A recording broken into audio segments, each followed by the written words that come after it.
여러분, 삼성전자 목표 주가가 26만 원까지 오른 거 알고 계셨나요? SK하이닉스는 150만 원입니다. 지금 다들 AI 분 때문이라고만 생각하시죠? 그건 겉만 보는 소리입니다. 진짜 이유는 훨씬 더 깊고 구조적인 반도체 산업의 체질 변화에 있어요. 오늘 아침 발표된 실적과 컨퍼런스 콜 내용으로 아주 쉽게 설명해 드릴 테니 딱 집중해 보세요. 현재 SK하이닉스 영업이익률이 58%까지 올라갔습니다.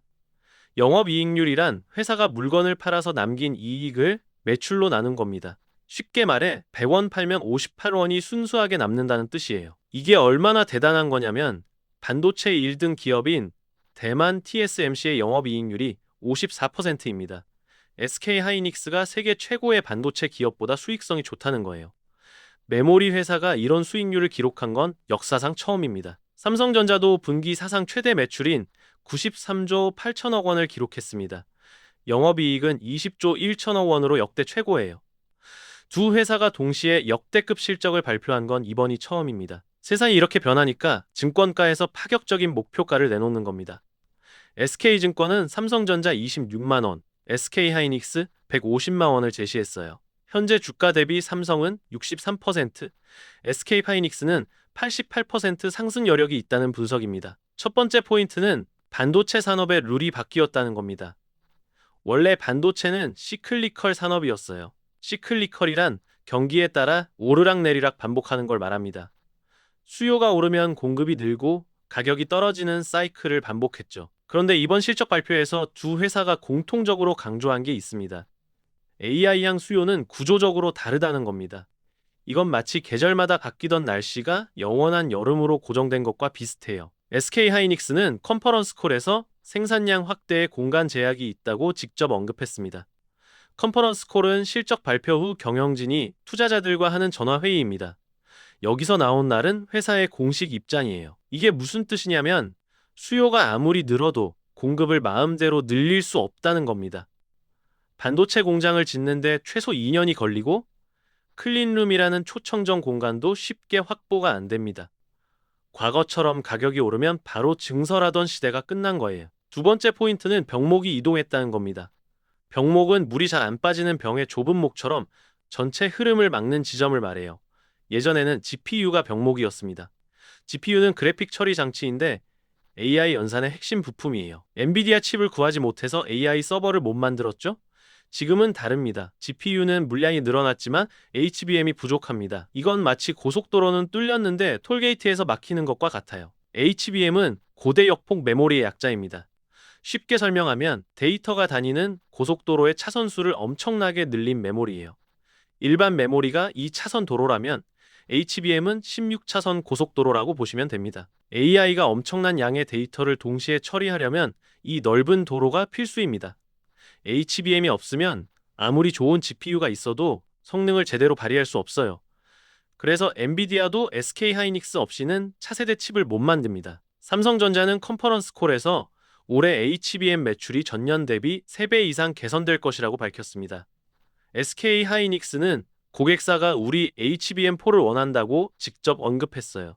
HBM사는 4세대 고대 역폭 메모리로 가장 최신 기술입니다. 두 회사 모두 메모리가 새로운 병목이라는 걸 인지하고 전력을 다하고 있습니다.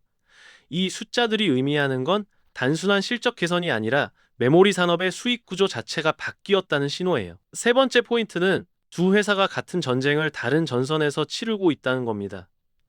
SK하이닉스는 HBM 전선에서 압도적 우위를 점하고 있어요. 2025년 기준 글로벌 HBM 시장 점유율이 61%입니다. 전 세계 HBM의 약 3분의 1을 SK하이닉스가 만든다는 뜻이에요. 엔비디아의 독점 공급 수준의 점유율을 유지하고 있고 HBM사 양산도 앞서 있습니다. 삼성전자가 27%, 마이크론이 18%로 뒤를 쫓고 있지만 격차가 큽니다. SK하이닉스 4분기 매출은 32조 8천억 원이고 영업이익은 19조 2천억 원입니다. 4분기 영업이익이 1년 전 같은 기간 대비 147% 증가했어요.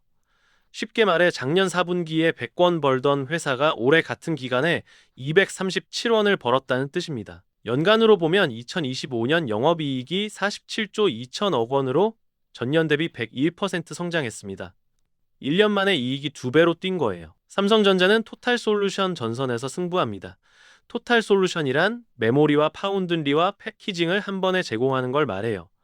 파운드리는 반도체 위탁 생산 사업이고 패키징은 칩들을 하나로 묶는 기술입니다. 이걸 원스톱으로 제공할 수 있는 건 전 세계에서 삼성뿐입니다. 컨퍼런스 콜에서 메모리와 파운드리와 선단 패키징을 연계한 원스톱 솔루션으로 AI 반도체 주도권을 확보하겠다고 밝혔어요. 삼성전자 4분기 매출은 93조 8천억 원이고 역대 최대입니다. DS 부문 매출이 전분기 대비 33% 성장했어요. DS는 디바이스 솔루션의 약자로 반도체 사업부를 뜻합니다. HBM과 GDDR7 같은 고부가 메모리 판매가 늘었고 파운드리도 2나노와 4나노 가동률이 높아졌습니다. 나노는 반도체 회로의 굵기인데 숫자가 작을수록 더 미세하고 성능이 좋아요. SK하이닉스의 강점은 명확합니다. 글로벌 HBM 시장 점유율 61센트로 압도적 1위이고 엔비디아의 차세대 GPU에 필수적으로 들어갑니다. 컨퍼런스 콜에서 고객사가 우리 HBM4를 원한다고 자신 있게 말할 정도예요. 다만 엔비디아 의존도가 너무 높다는 게 리스크입니다. 한 고객에게 매출이 집중되면 그 고객이 마음을 바꿨을 때 타격이 커요. 하지만 지금 상황에서 엔비디아가 SK하이닉스를 대체하기는 어렵습니다. 삼성전자의 강점은 토탈 솔루션입니다. 하지만 파운드리 경쟁력이 대만의 TSMC에 비해 여전히 부족해요. 삼성이 2022년 세계 최초로 3나노 GAA 공정을 도입했지만 상용화 성숙도에서 TSMC가 앞서 있습니다. GAA는 게이트 어라운드 약자로 트랜지스터를 사방에서 감싸는 최신 기술이에요. 쉽게 말해 전기가 새는 걸 막아서 효율을 높이는 방식입니다. 기술 도입은 삼성이 먼저 했지만 실제 생산 안정성에서는 TSMC가 앞서요. 수율이라는 개념을 알아야 합니다. 수율은 생산한 칩 중에서 정상 작동하는 칩의 비율이에요. 100개 만들어서 60개가 정상이면 수율이 60%입니다. 2025년 기준 삼성나노 수율은 약 30%이고 TSMC 2나노 수율은 60에서 70% 수준이에요. 수율이 낮으면 같은 양을 만들어도 실제로 팔 수 있는 칩이 적어집니다. 삼성이 이 격차를 좁혀야 파운드리 사업이 살아나요. 그럼 앞으로 어떻게 될까요? 두 가지 시나리오가 있습니다. 첫 번째는 동기화 시나리오입니다. 빅테크의 AI 투자가 계속 늘어나고 메모리 수급이 타이트하게 유지되는 상황이에요. 이 경우 삼성전자와 SK하이닉스 모두 실적 개선이 지속됩니다. 증권가 목표가인 삼성전자 26만 원과 SK하이닉스 150만 원이 현실화될 수 있어요. 두 회사 주가가 동반 상승하는 시나리오입니다. 두 번째는 엇박자 시나리오입니다. AI 투자 효율화로 메모리 수요 증가 속도가 둔화되는 상황이에요. 여기서 중요한 변수가 딥시크입니다. 딥시크는 중국의 AI 스타트업인데 메타보다 10분의 1 비용으로 비슷한 성능의 AI를 만들었어요. 딥시크 V3 모델 개발비가 약 557만 달러밖에 안 들었습니다.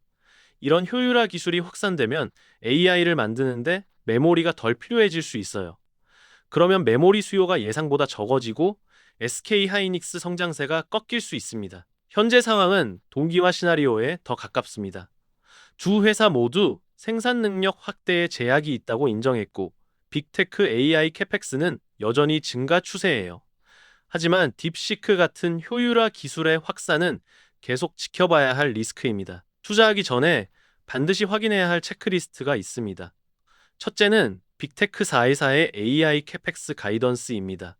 캐펙스는 설비 투자를 뜻하고 가이던스는 회사가 제시하는 전망이에요. 마이크로소프트와 구글과 아마존과 메타가 AI에 얼마나 투자하겠다고 하는지 보세요.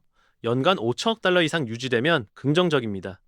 이 돈이 결국 삼성전자와 SK하이닉스 메모리를 사는 데 쓰입니다. 둘째는 분기별 HBM 출하량 추이입니다. SK하이닉스와 삼성전자 모두 분기마다 출하량을 공개해요. 출하량이 계속 늘어나는지 확인하세요. 셋째는 메모리 가격 동향입니다.